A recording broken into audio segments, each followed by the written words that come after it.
We are almost indistinguishable from chimpanzees in terms of our DNA. It's 99 point some fraction. There's just a tiny little bit of difference.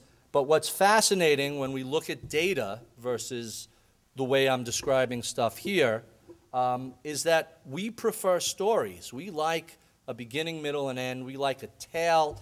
If you stop and think about how humans may have evolved to pass information around, it started out around a campfire, parent to child.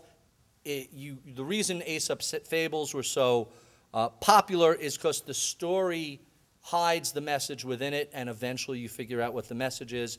We tend not to like data because it's math and it's numbers and it's actual work as opposed to stories, which are entertaining.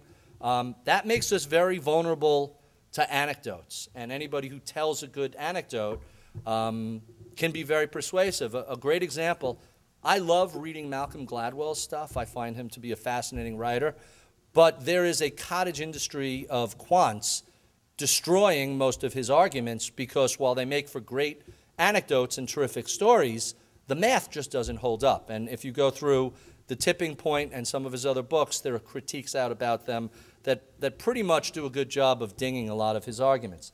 But he's an interesting guy, and he appeals to our, tell us a story, Daddy. Tell me a good night, bedtime story. But that storytelling evolved in human history. It's why we're all suckers for a good story.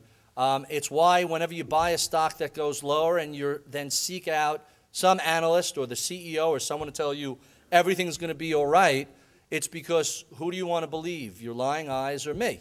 And that sort of process, again, could be really, really, really, really dangerous for investors.